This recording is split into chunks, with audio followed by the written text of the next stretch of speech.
governance, because it's a governance thing, Yeah. whether you like it or not. It's a systemic change. Absolutely. If that systemic change does not happen in I'm 44 years. If it does not, should I sit down? I'm waiting for, or should I approach these, stereotypes like, you will be there, but I know how to deal with you. I registered a business in 2016. And one of the things I found is that every time I went towards the government agencies to get one thing done, maybe a paper or pay my tax or whatever, I had somebody who kept saying to me, mais madame, vous avez l'argent où pour avoir ce business? Je suis sûr que c'est votre mari qui vous a donné ça, And my answer to that is very simple. I don't have the time to attack you, to fight you, or no. I just call my colleague who is a man and I say, go and deal with it. And I want my results. So that's how I've been able to overcome the challenges, by deferring, understanding the system, having knowledge of policies, and then just standing on the shoulders of giants, because relationship equity will take you further than any equity that you require. Wow.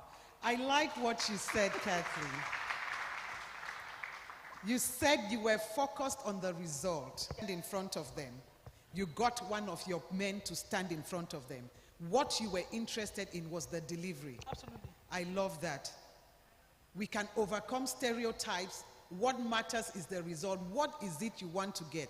And she said some things very important. Who you are, where you are, and what you want. So those are some things that we should be defining for ourselves. Thank you so much, Kathleen. Back to you. How did you overcome those challenges? And do you believe there is a code to crack? Alors, je vais te rejoindre dans ce que tu disais. Alors, les challenges que j'ai au quotidien par rapport aux femmes, parce qu'il y a des stéréotypes qui peuvent aussi provenir des femmes, pas nécessairement des hommes. Et comme je peux être assez directionnelle, mon collaborateur est là, je souris, je le préviens souvent.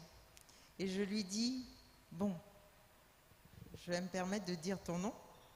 Bon, Kenneth, là où on va là, tu me connais. Comme je sais que je pourrais un peu check, est-ce que tu peux prendre le lead dessus? Dans ce qui se passe, en fait, on forme un super binôme, lui et moi, où devant des situations où, en mauvaise posture, où il peut y avoir hormonal provenant des hommes, je bats en retraite, non pas parce que je ne peux pas, c'est parce que, comme je l'ai dit dans mon slogan, if the life is a game, we have to play it smarter. So, agir intelligemment, c'est aussi ça. C'est décider non pas de se montrer comme « oui, c'est moi le chef parce que ça ne sert à rien », mais c'est de dire qu'il y a quelqu'un qui a la manière, qui a la forme et qui a la patience de gérer ça mieux que moi. Merci, Kenneth. Et c'est un If homme. life is a game, you must learn to play it smarter. I love that. I love that. So much in-depth and wisdom to take home. Linda, please, can you share with us your experience, your insight for you, the many challenges you have overcome, and do you believe there is actually a code to crack? Thanks again, Jane. Challenges have been in different facets. For me as a leader, I would say, I'm sorry to say it, but that folder was that folder where I had different things that I achieved over time as a professional. And even, before I went out to defend any project, I had my kudos folder with me, giving me data on the different things that I have to do, objectives that I set, and the results I have to achieve. So when you go to the table and you have to discuss on these things, you tell your management exactly what you want to do, how you want to do it, and what results you're expecting. I think that way it helped me a lot to overcome the challenge of maybe they would say, but this woman, what is she capable of doing? Wow. Is she able to bring something to the table? But I think that at every point in time, when I had that kind of backup, solid with what I had to do, it went through. And I would say that's how I overcome. Another thing that I also want to bring up, unconscious bias, is the fact that sometimes as a leader, as I grew up, I felt like there were positions or things that I couldn't do as a woman. But why? I would ask myself, why do you think you can't do it? No, maybe this is a male position, you can do it because you're a woman, you may not be up to the task. But with time, as I grew up in leadership, I understood that, that's just, it's about you, it's about the craft, it's about the capacity you have to deliver. And so I stayed on that capacity, on what I'm able to give, what I'm able to put on the table, and the results I'm able to achieve.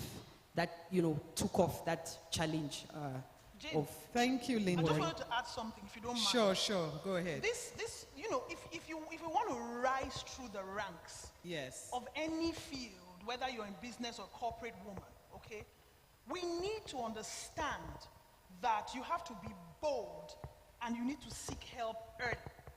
The thing with the truth is never comfortable. Whenever I say things, people say she's controversial. The truth is never comfortable. When the world comes for the best in business or in any field, they don't ask the gender of that person in today's world. We're in a global world today where you can sit at home and work for a company in Canada. And so my advice literally to women who want to really succeed and rise through ranks is that become the absolute force of nature in your field, so that when the world comes calling for the best, they don't look at gender. I just get the very best, no matter the gender, and the very competent to execute that portfolio. Wow, that was the emphasis of Linda's point. She built competence, which gave her confidence. Yeah. Nevertheless, there was a stereotype in her own head that said certain positions are reserved for males. So there's much that we would have to overcome, including ourselves. And that leads me to our second question. Please, you can write down your questions because we'll have a time for you to ask questions from them. And I would like to start with you, Alex. How have you personally experienced or observed gender stereotypes affecting women's leadership roles, and what strategies did you use to overcome or support them? Alors, je vais vous donner 2 exemples. Il y a 2 ans, j'ai produit un podcast qui s'intitule « Les mises en quarantaine » pendant la période du Covid, parce que j'étais nouvellement quadragénaire et le monde était en crise. Et dans ce podcast, j'ai interviewé une dizaine de femmes dans le but d'aborder des sujets sociétaux dits tabous. Et mes 2 exemples sont ceux de 2 amies. La première, Manuela Bondo, elle est commandant de bord sur Falcon 900. Donc elle a fait des études d'aviation, domaine quasiment exclusivement dédié aux hommes. Et elle a vécu les stéréotypes. Mais ce n'est pas tant dans la relation avec les hommes qu'elle subissait ça, c'est avec l'appareil en lui-même. Figurez-vous qu'elle m'a dit lors de cette production que les cockpits n'ont pas été conçus pour les femmes. Elle voulait être pilote et le cockpit, à cette époque, n'était pas conçu. 3 éléments importants. Les sièges étaient beiges. Donc si vous avez vos règles en plein milieu de vol, votre copilote le saura. Je me permets de le dire parce que dire ce mot n'est pas tabou. Deuxième inconvénient, les ceintures des sièges. Elles serrent tellement la poitrine des hommes qu'elles bloquent les seins. Et le troisième, c'est que les premiers avions qu'elle pilotait avaient un trou pour uriner. Donc il fallait pisser debout. Donc dans son processus de devenir pilote, dans ses débuts, en plus de sa relation avec les hommes, elle vivait le fait que l'homme qui a conçu l'appareil ne l'a pas pensé pour les femmes. Ça, c'est le premier exemple, celui de Manuela. Le deuxième exemple, c'est celui de Jessica. Jessica, elle est ingénieure en pétrochimie.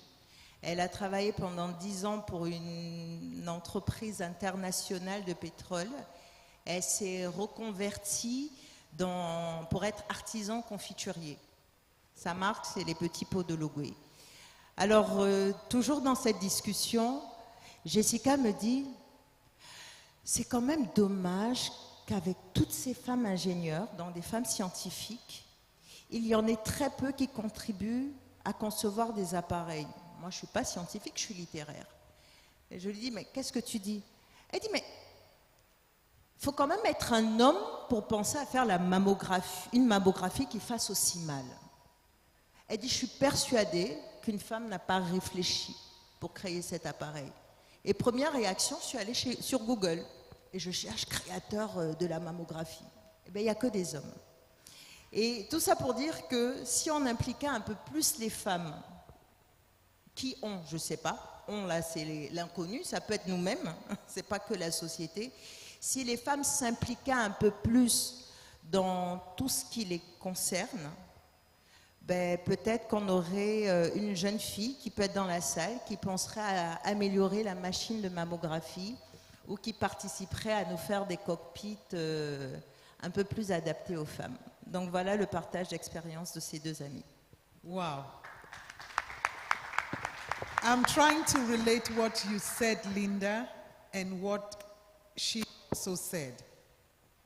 There are some times that we limit ourselves. Construction of the cockpit of a plane, stereotyped, not fit enough for women. The toilets are made so you can only stand if you have to use the bathroom to ease yourself, not fit for women. But if women were on that leadership or boardroom or whatever you would call it of the design, maybe they did not think about it because there was no woman there. But we could have contributed our own bit to adapt it to a unisex role.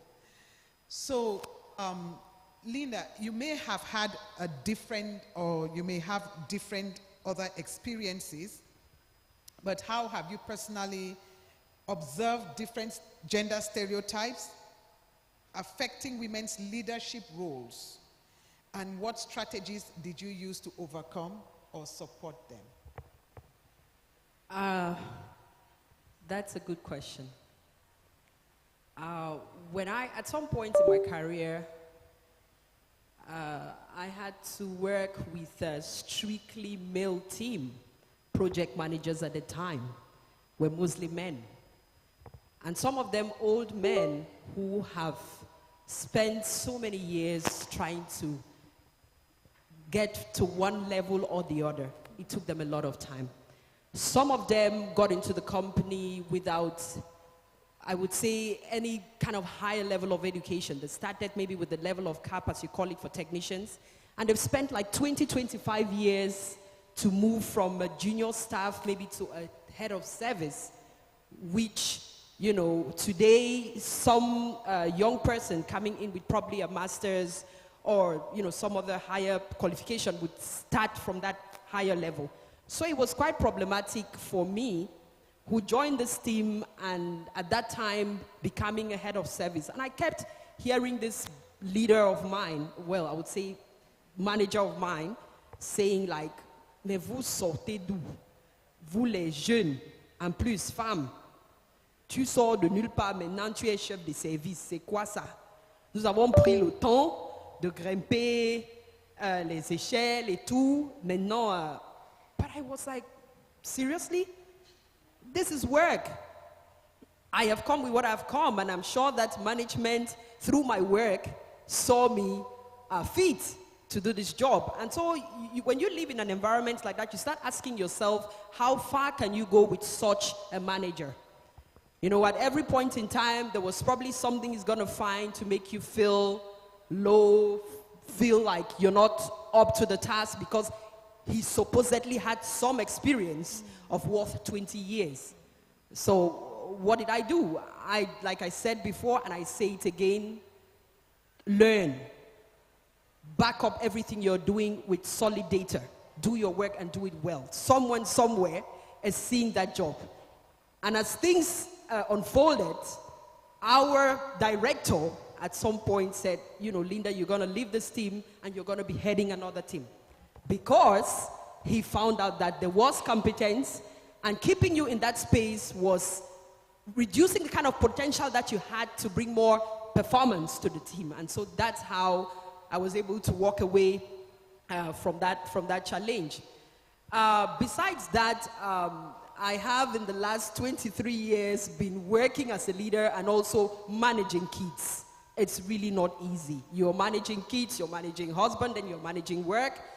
There are times when I need to tell myself, look myself in the mirror and say, hey, you are not a superwoman. You can only do what you can do. Because having to manage the children, the husband, and your work, it can be very overwhelming, I must say that. So I learned also to create a great team at work. I relied on a great team. I understood that I cannot do it on my own. And if I have to put a team in place, I made sure that diversity, even in selecting the people who sit on that team, was key to me. You can bring A, I can bring B, you can bring C, and together we will make a solid whole. And I said, hey, rely on these people. They can do this, they can do that, they can do that, and together we win. And so collective success is one of the things that I actually rested on. Trusting and, building confidence with the people that I work with. And today, I bet you I sit in meetings with my collaborators because I always do that. That's what I was taught to do, and I think it's a good thing that helped. Walking around with my collaborators, even for meetings that I go, and trust me, they come up with an opinion or a point, and I think it's good. Go ahead with it, and I validate. It's all good because I know the team that I have is solid enough to be able to say, this is how we can move forward, and we all move forward to that direction. It worked really well. Awesome, awesome.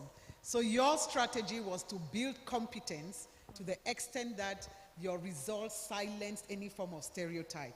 And I like the last thing you said. You're not trying to prove anything to anybody. Just be yourself and do your best. Thank you so much. Okay, I hope we are getting a lot. I hope we are getting a lot from these ladies.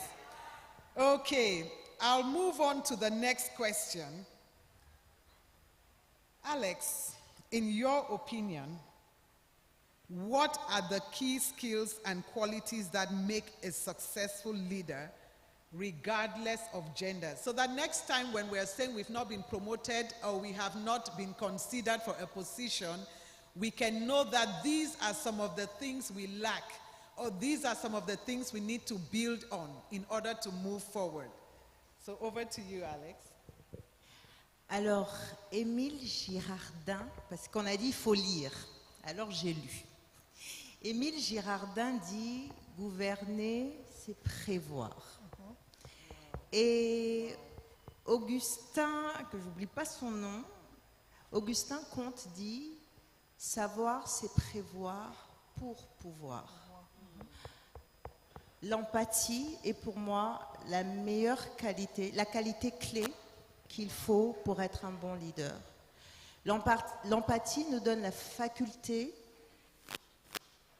d'écouter pour comprendre et non pour répondre. L'empathie nous donne l'accès à l'information venant de l'autre, de manière cognitive ou émotionnelle. On a accès à une information, alors on sait. Si savoir, c'est prévoir pour pouvoir, selon Auguste Comte, alors on pourra gouverner en prévoyant. Donc l'empathie est pour moi la qualité nécessaire pour être un bon leader. Very deep. Yes, if you want to clap, please. It's quite deep. Empathy. By the way, leadership is your ability to get people to follow you without forcing them. So she's telling us that one of the qualities to make a successful leader is empathy. And I love what you said. Empathy permits you to learn from other people's perspectives.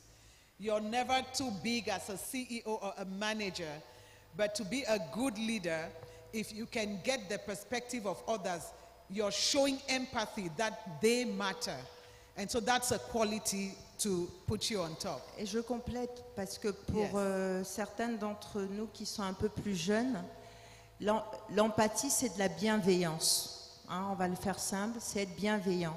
Et dans l'empathie, on a deux formes d'empathie. On a l'empathie cognitive qui nous donne accès à la connaissance. C'est la psychologie, c'est du linguistique. Donc on est un peu dans... Et on a l'empathie émotionnelle où on embrasse les émotions de l'autre. Donc l'empathie reste une source d'accès à l'information.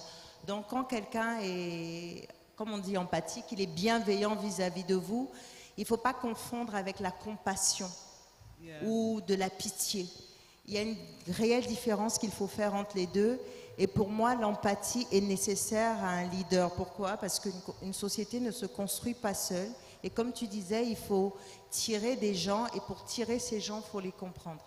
Donc voilà, c'était pour compléter, pour que ce soit un peu plus facile pour certaines. So if I get you, you must be able to reach the hearts of the people. Wow, awesome, awesome.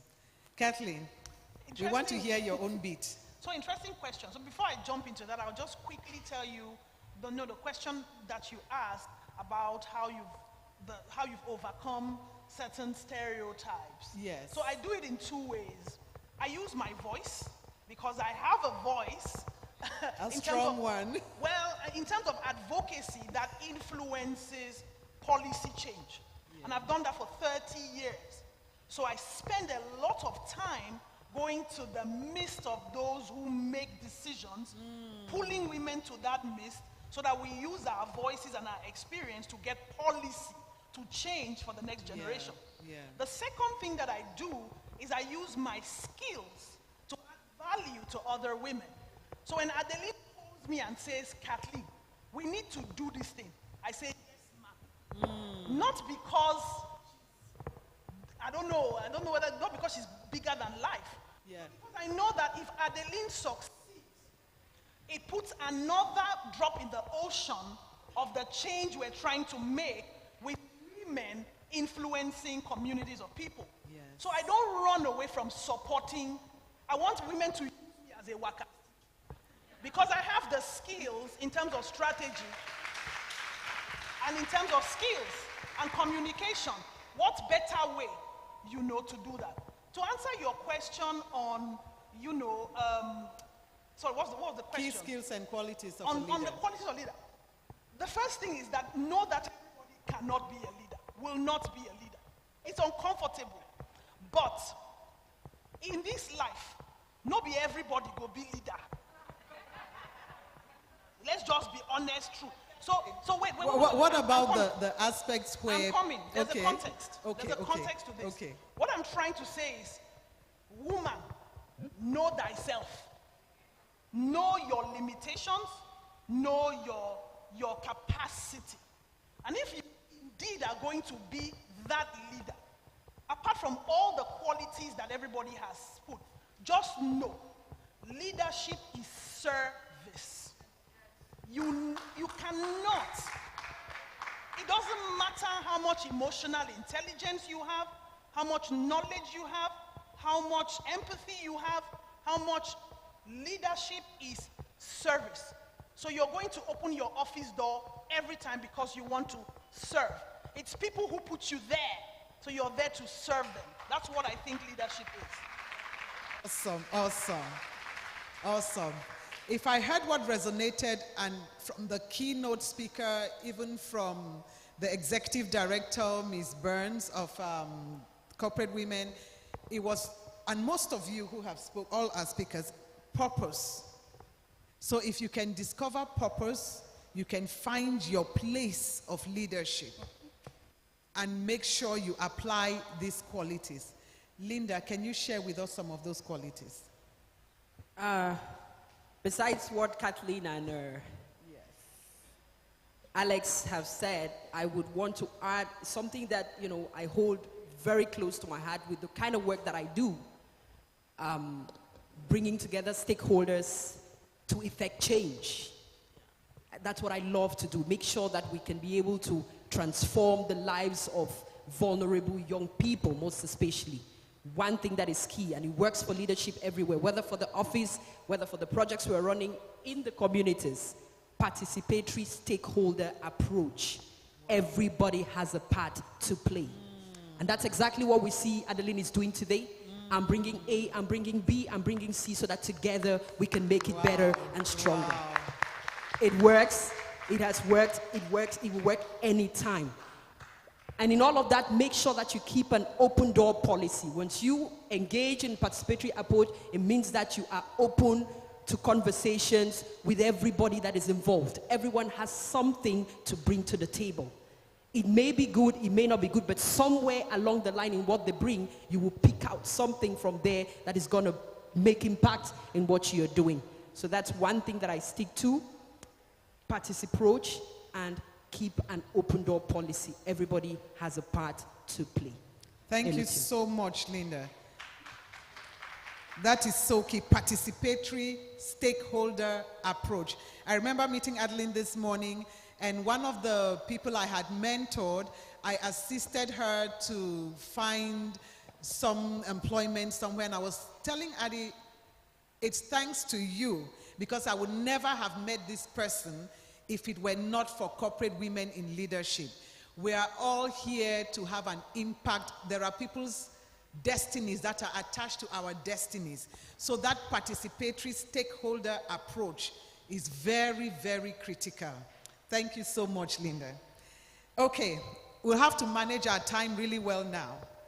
So what I'm going to do is I'll ask specific questions directed to each person, each one of you. However, if you have something to add, maybe triggered by what someone has said, please feel free to do so.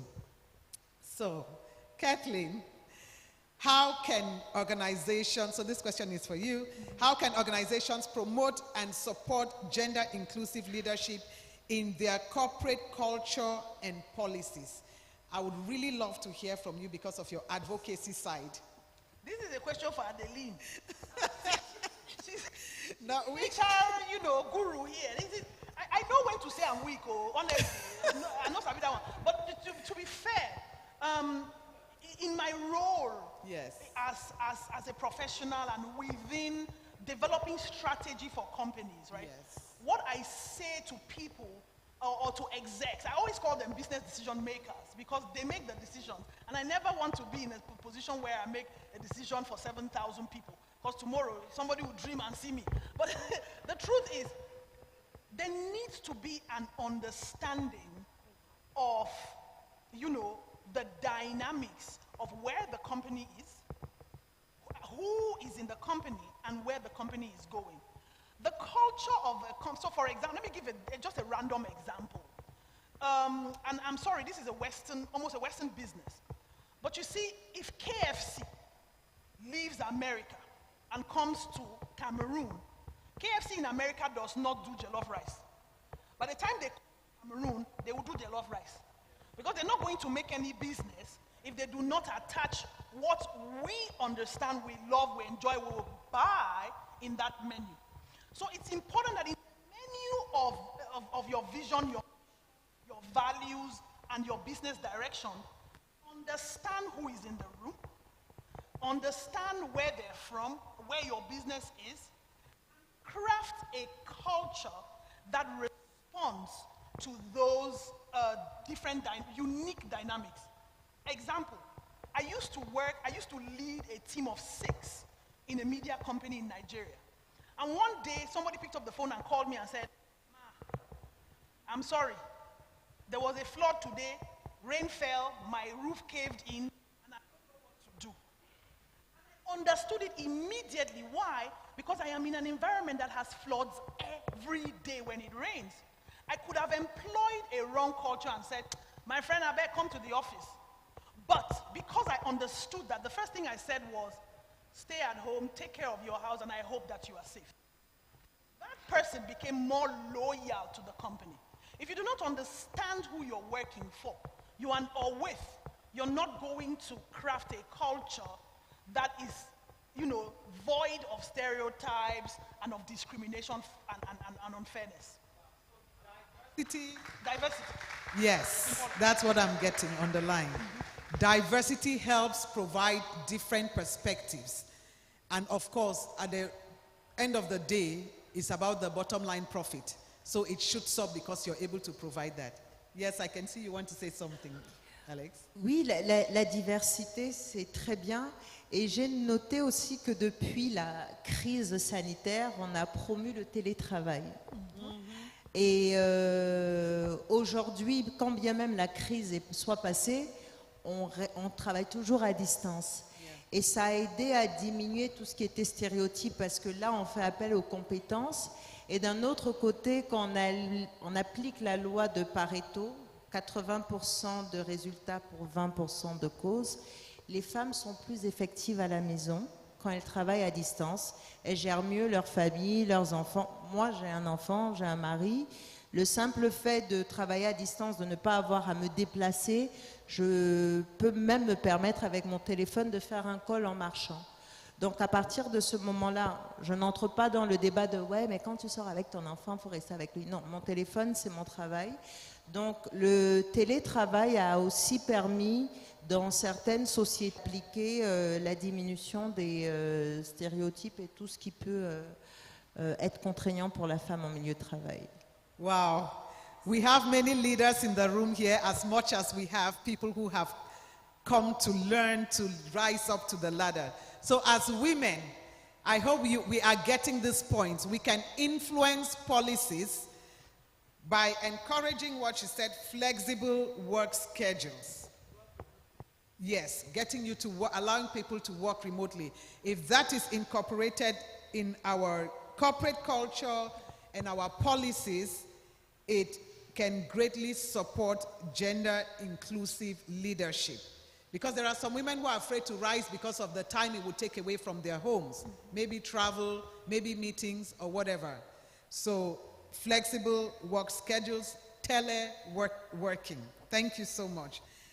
Let's jump to another question, because I want them to get the richness of everything that is in you guys as much as we can.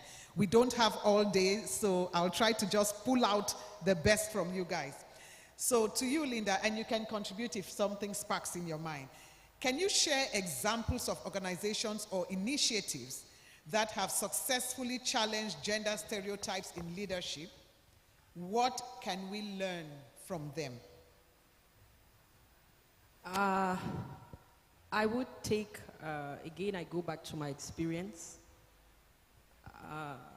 to say that more and more organizations are beginning to put women in the limelight. It wasn't in those days where, like I said before, you would go to board meetings and not find any woman, or you would find a woman or two. Today, in most of the organizations, the ones that I have worked with or the one that I am now running, have made sure that these stereotypes are being kept to the side. Looking at the roles that women play today and play it real good. Because statistics have shown that more performing organizations are being led by women. It's clear. You know, by nature, our ability to negotiate stands out. Our ability to manage different things at different times and succeed in them stands out. And that's what we bring, you know, even in the organizations that we run. And I think that decision makers or top managers are beginning to realize the capacities that women have, and they do well to make sure that a percentage of staffing, especially at top management level, is given to the women. That doesn't mean that competence doesn't play. You know, some companies would basically decide that either 2% or 10%, I would call it that way, of top management positions are held by women. Besides that, the competence of the women, we find more and more women, especially as we're talking with young women today, who keep pushing and doing all it takes to stand out and to hold those positions to hold the leadership positions in companies. And I would say that for the organizations I've worked with, AES Sonel, Eneo Cameroon, Group KD Build, and my organization I'm running today, for real, stereotypes is not the thing that we look at today. Once the woman has the competence, has the capacities to do it, you get the position and you deliver. Wow. Thank you so much, Linda. But I would like to add some perspective, especially from you, Alex, being in a corporate field. You maybe in your organization, maybe outside, but what are some of those initiatives that or if you have examples to share of organizations or initiatives that have successfully challenged gender stereotypes in leadership, and what can we learn from them? Alors moi, je suis particulièrement fière de parler aujourd'hui au nom de BETPAWA sur cette question. Pourquoi? Parce que on règle un problème qui existe, et au sein de BETPAWA, il est inexistant. On a sur 11 marchés,